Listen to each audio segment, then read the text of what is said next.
बचाओ मुझे, बचाओ। राय बहादुर के पिता आग में झुलसते दर्द में चीख चीख कर राय बहादुर को पुकारे जा रहे थे, मगर राय बहादुर चुपचाप स्तब्ध खड़े रहे, आंखों में आंसू भरे। अपने पिता को आखिरी बार देख राय बहादुर उन्हें घर में अकेले तड़प तड़प कर मरने के लिए छोड़ घर से बाहर निकल आए। उस बूढ़े पिता का दर्द और चीख सुन योगी अमृत की आंखों से भी काले आंसुओं की धार निकल आई। उन्हें लगा शायद यही समय का वो छोर है जहां उन आत्माओं ने राय बहादुर के मन को दर्द, ग्लानि और पीड़ा के बवंडर में घेर रखा है। पर राय बहादुर ने अपने ही पिता को ऐसे क्यों जला दिया था, ये समझना योगी अमृत के लिए भी मुश्किल था। मगर तभी राय बहादुर का विचार चक्र फिर घूमा और बीती यादों के दृश्य एक के बाद एक सटासट योगी अमृत के सामने आने लगे। कोई घना भयानक जंगल जिसमें रोते हुए नन्हे राय बहादुर को कोई लाल कपड़े में लपेटे भागे जा रहा है। एक औरत जो माथे पर सिंदूर का बड़ा सा टीका लगाए खेलते नन्हे राय बहादुर को दूर से देख रही है। एक गहरी गुफा जिसमें से अजीब और डरावनी चीखें आ रही हैं। सिपाही की वेशभूषा में राय बहादुर का अपने राजा नरेंद्र सिंह के सामने झुकना, एक भीषण युद्ध, गले को रेतती एक शाही तलवार जो राजा नरेंद्र सिंह के गले के चीरती हुई किसी नारंगी अंगूछे पर पहुंची जा रही है। राजा के सिंहासन पर बैठे राय बहादुर और फिर एक विचार चक्र योगी अमृत को उस शाम की ओर ले गया जहां राजा की वेशभूषा में एक उपवन में बैठे राय बहादुर अपनी रानी की आंखों में खोते जा रहे थे। लेकिन रानी का ये चेहरा, ये वही चेहरा था जिसे श्रावणी में देख राय बहादुर बिना कुछ सोचे समझे उसे बचाने के लिए छत से कूद पड़े थे। वही सुंदर नैन नक्श, भूरी आंखें, लाल साड़ी, उजला किसी सांचे में ढला शरीर और सिर पर सजा ये ताज, ये तो वही ताज है जो उस नवयुवती ने पहन रखा था जो राय बहादुर को तलवारबाजी का अभ्यास करते पेड़ की ओंठ से देख रही थी। क्या वो युवती ही राय बहादुर की रानी है? योगी अमृत को कुछ समझ नहीं आ रहा था। तो वहीं राय बहादुर और उनकी खूबसूरत रानी प्रेम पंछियों से पूरी दुनिया को भूलकर प्यार के किसी डाल पर बैठे एक दूसरे में खोते जा रहे थे। राय बहादुर की सिद्धि आंखें झूले के दूसरे सिरे पर बैठी रानी के थरथराते गुलाबी होठों को नजरों से ही चूम रही थीं। रानी के खुले काले लंबे केश हवा में उड़कर रह रहकर राय बहादुर के चेहरे पर फैल उनसे छेड़खानियां कर रहे थे। रानी की भूरी आंखें राय बहादुर के गठीले वज्र से ताकतवर शरीर पर भावों से मंडरा रही थीं। तो वहीं राय बहादुर फूल से खिले रानी के सुंदर चेहरे को एकटक देखे जा रहे थे। पर तभी अचानक आसमान में काले भयानक बादल उमड़ आए, आकाश में बिजली कौंध उठी और पूरे राज्य में जल रही मशालें अपने आप एक के बाद एक बुझने लगीं। राय बहादुर और रानी का ध्यान टूटा। आसमान से झड़कती बिजलियां जैसे अब धरती पर क्रोधित हो राय बहादुर के राज्य भावनगर पर बरसने लगीं। कड़कती भयानक बिजली के पर्वत पर गिरते ही पर्वत किसी रेत के टीले सा बिखर कर जमीन पर गिर पड़ा। राय बहादुर ये सब देख हैरान थे। वो कुछ सोच भी पाते उससे पहले ही कड़कती बिजलियों का एक समूह विद्युत की गति से आसमान से निकलकर ठीक राय बहादुर और रानी के बीच जमीन पर आ फट पड़ा। जमीन में एक बड़ा सा गड्ढा करती ये तीव्र बिजली इतनी ताकतवर थी कि कुछ पल के लिए इतना उजाला हुआ कि सबकी आंखें चौंधिया गईं। राय बहादुर की आंखों के सामने भी ठीक वैसा ही उजाला छा गया जैसा श्रावणी के सामने छाया था। बिजली के विस्फोट से उनके कान सुन्न हो गए। पल भर के लिए सब कुछ शांत हो गया और अगले ही पल फिर लोगों की चीखों और रोने की आवाज से राय बहादुर के कान खुल गए। बिजलियां फनफनाती हुई हर ओर बरस रही थीं। घायल राय बहादुर ने जैसे तैसे खुद को उठाते हुए घने धुंध के बीच अपनी रानी को ढूंढते हुए पुकारा, मेरी रानी, आप ठीक है? कहाँ हैं आप?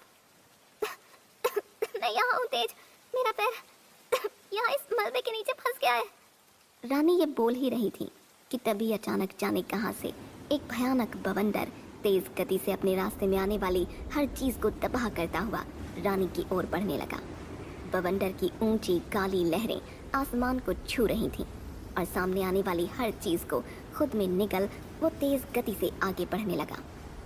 रानी अपना पैर उस मलबे से निकाल खुद को बचाने की भरपूर कोशिश कर रही थी। तो वहीं जमीन से उठ रहे घने धुएं के कारण राय बहादुर को कुछ भी स्पष्ट नहीं दिख पा रहा था। रानी, आप कहाँ हैं? बवंडर अब किसी भी पल रानी को अपने अंदर निकलने वाला था। रानी रुंधी आवाज ले चीखी, बचाओ बचाओ तेज, मुझे बचाओ। ठीक वही आवाज, वही शब्द जो श्रावणी ने कहे थे। बवंडर रानी के अब बिल्कुल करीब था। अचानक आए इतने विकराल बवंडर को देख राय बहादुर भी हैरान थे। इससे पहले कि वो दौड़कर गड्ढा पार करते और अपनी रानी को बचा पाते, बहुत देर हो चुकी थी।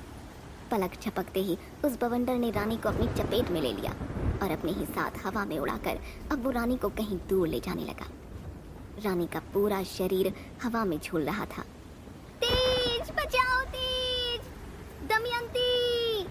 अपनी रानी को यूं मौत के मुंह में देख राय बहादुर डर से सिहर उठे।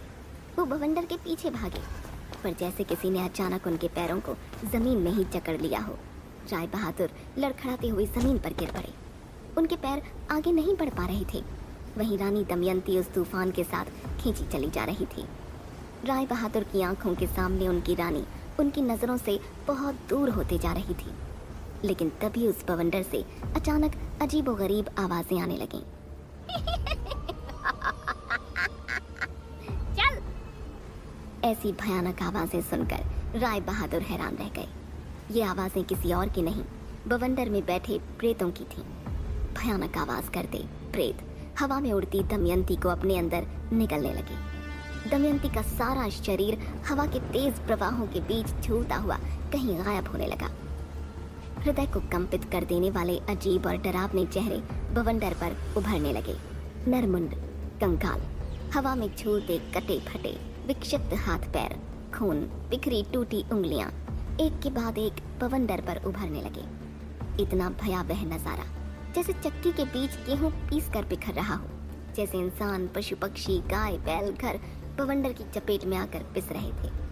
तभी रहस्यमयी तरीके से हवा में झूलता हुआ बवंडर के बिल्कुल बीचों बीच डर से चीखती दमयंती को बालों से पकड़कर घसीटता वो था वहां, आग से झुलसते अपने भद्दे और डरावने चेहरे को हवा में दाएं बाएं झुलाता, अपनी कुटिल काली आंखों से राय बहादुर को देख पागलों की तरह नाचता, जोर जोर से हंसता हुआ काली चमकीली चादर में लिपटा वो था वहां। लंबा पतला शरीर, बड़े नुकीले नाखून, काले होंठ, सफेद चमड़ी, जैसे किसी ने उसके शरीर का सारा खून सोख लिया हो। उसे देखते ही राय बहादुर की आंखें फटी की फटी रह गईं। उन्हें अपनी आंखों पर यकीन नहीं हो रहा था। राय बहादुर ने पूरी ताकत से अपने पैरों को जमीन की पकड़ से छुड़ाना चाहा, हाँ, पर उनके पैर टस से मस नहीं हुए। बवंडर अपने ही वेग से दक्षिण के जंगलों में अब बहुत दूर जा चुका था। अवाक हो राय बहादुर आंखों में आंसू भरे, गुस्से से लाल हो विलाप करते हुए चीखे। उनकी रानी शायद अब हमेशा हमेशा के लिए उनसे दूर जा चुकी थी। पल भर में भावनगर बर्बाद हो गया। तूफान ने रानी के साथ साथ भावनगर के 90 से भी अधिक लोगों को अपनी चपेट में निगल लिया था।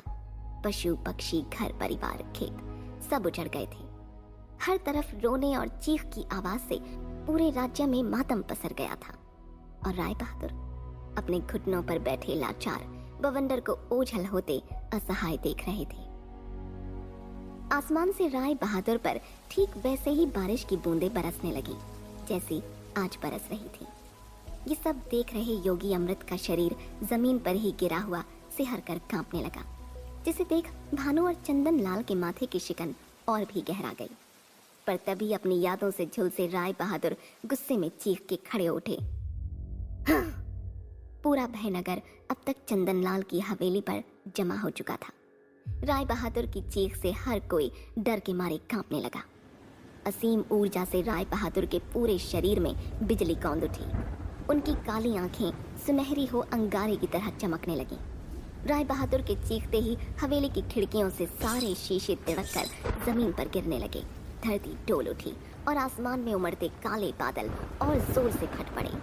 गरजते बादलों की ओर देखकर राय बहादुर फिर चिल्लाए, तो वहीं सबको हैरान करती आसमान से भी अब प्रेत आत्माओं की गुस्से में तप रही चीखें सुनाई देने लगीं। योगी अमृत भी अब राय बहादुर की यादों की टूटी मगर भयानक श्रृंखला को देख अब कुछ होश में आने लगे थे। मगर तभी ठीक उसी भयावह बवंडर की तरह भयानक अजीब चेहरे काले बादलों पर उभरने लगे। ऊर्जा से शरीर में उठती विद्युत तरंगों से बादलों पर वार करते राय बहादुर आसमान की तरफ देख जोर जोर से मंत्र पढ़ने लगे। मुंडम द्रघित स्फुरित स्फुटित लम लम विकराल होम। आसमान से होती बारिश के वेग के साथ साथ अब प्रेत आत्माओं की आवाजें भी तीव्र हो उठी। जैसे जैसे राय बहादुर मंत्र पढ़ते वैसे वैसे कड़कती बिजलियों की रोशनी से काले बादल छंटने लगे। कमजोर पड़ती आत्माओं ने अब आसमान से काली शक्तियों से लैस धुएं से बने खूंखार पक्षी जमीन पर बरसाना शुरू कर दिए। खून के प्यासे वो सभी पक्षी चीखते हुए राय बहादुर के ऊपर टूट पड़े। 3 आंखों और 10-10 नुकीले पंजों वाले उन बड़े बड़े भयानक पक्षियों को देख गांव वालों का कलेजा फट पड़ा। हवा में यहाँ वहाँ उड़ते पक्षियों ने भयनगर के लोगों को भी निशाना बनाना शुरू कर दिया। चांडाल आत्माओं का ऐसा विभत्स रूप आज तक उनमें से किसी ने नहीं देखा था। न ही उन आत्माओं से लोहा लेने वाला ऐसा वीर राय बहादुर देखा था। सभी पीछे हट जाओ, राय बहादुर ने गरजते हुए कहा। योगी अमृत को सहारा देते हुए चंदनलाल बाकी सभी को लेता हुआ हवेली की ओर तुरंत भागा। सबके पीछे होते ही राय बहादुर ने अपने हाथों से बिजली का एक घेरा छोड़ते हुए सबके आसपास एक कवच बना दिया, जिसको भेदने की कोशिश करते ही काले धुएं से बने वो सभी खूंखार पक्षी वहीं भस्म होने लगे। राय बहादुर ने अब विशेष मंत्रों को पढ़ते हुए आसमान पर वार करना शुरू कर दिया और कुछ ही पल में सारे काले बादल छट पड़े। आत्माओं की आवाजें शांत होते होते समाप्त होने लगी। राय बहादुर का ये रूप देख गांव वालों में फुसफुसाहट बढ़ने लगी, पर डर के मारे राय बहादुर के सामने कोई कुछ भी नहीं बोला। आत्माओं के छटते ही राय बहादुर ने आसपास किसी को ढूंढते हुए परेशान होकर पूछा, श्रावणी कहाँ है? उससे वो आत्माएं यहाँ से उड़ाकर कहीं ले गई हैं राय बहादुर जी। चंदनलाल योगी अमृत को सहारा देते हुए आगे आए। ये सुनते ही गुस्से से राय बहादुर की सांसें तेज हो चलीं। श्रावणी के उस बाली को उतारते ही इस गांव में कोई भी सुरक्षित नहीं बचेगा, सब बर्बाद हो जाएगा। कहाँ ले गई वो आत्माएं श्रावणी को? योगी अमृत, मैं उसे लेकर आऊंगा, राय बहादुर ने पूछा। योगी अमृत ने अब शक भरी निगाहों से राय बहादुर की ओर देखा। मुझे क्षमा करना राय बहादुर, पर आपकी ये आंखों का रंग, आपके मन पर उन आत्माओं का काबू करना, मैंने देखा आपके ऊपर वो काली चादर में लिपटा प्रेत। आप भी जानते हैं ये सब सिर्फ उन आत्माओं का किया धरा नहीं है, ये सब एक बड़ा खतरा मंडरा रहा है। अभी उन सब बातों का समय नहीं है योगी अमृत, हमें इस वक्त श्रावणी के पास पहुंचना है, राय बहादुर ने टोकते हुए कहा। इस गांव के दक्षिण में एक जंगल है, काले जादू से बना जंगल, योगी अमृत ने कहा। उन काली शक्तियों की मर्जी के बगैर वहाँ कोई भी आ जा नहीं सकता। आप तो जानते ही हैं वो बवंडर आखिर वहीं तो जाकर गायब हो गया था। योगी अमृत ने ताना कसा, जिसे नजरअंदाज करते हुए राय बहादुर दक्षिण की ओर मुड़े। रुकिए, योगी अमृत ने रोका। आपने बेशक बहुत कुछ छुपाया है अब तक, मगर मैं आपको सब बताऊंगा। ये सुनते ही राय बहादुर कुछ असहज हो उठे। एक शुद्ध आत्मा ब्रह्म मुहूर्त के पहले चरण में ही वहां जा सकती है राय बहादुर, योगी अमृत बोले। पर अगर पहले चरण के खत्म होने से पहले वो वहां से नहीं निकली तो वो काली शक्तियां। योगी अमृत घबराए। राय बहादुर के करीब आते हुए अब योगी अमृत ने कहा, मुझे आपकी शक्तियों पर शक नहीं है, मगर उस शैतानी जगह पर जाते ही अच्छी शक्तियां कमजोर होने लगती हैं। ध्यान रखिए, ये इतना भी आसान नहीं। अजीब और डरावनी भूल भुलैया है वो जंगल। एक ही चरण में श्रावणी को ढूंढना और वापस लाना। राय बहादुर, मैं डरता नहीं हूँ, बस चिंतित हूँ इस गांव के भविष्य के लिए। और अगर मैं ठीक ठीक सोच पा रहा हूँ तो बात अब सिर्फ इस गांव की नहीं है। इशारों में योगी अमृत ने किसी बात की ओर संकेत करते हुए कहा, भरोसा रखिए मुझ पर। योगी अमृत के हाथ पर अपना हाथ रखते हुए राय बहादुर बोले, मैं वचन देता हूँ कुछ भी गलत नहीं होगा। ये कहते हुए हवा की गति से राय बहादुर पलक झपकते ही दक्षिण की ओर भागते हुए कहीं गायब हो गए। राय बहादुर के विशाल विचार चक्र की यात्रा से कमजोर हुए योगी अमृत ने इतिहास के जिन पन्नों को आज देखा था, उससे हैरान और परेशान वो एक गहरी सोच में डूब गए। वहीं इतना सब देखने के बाद गांव वाले सकते में थे।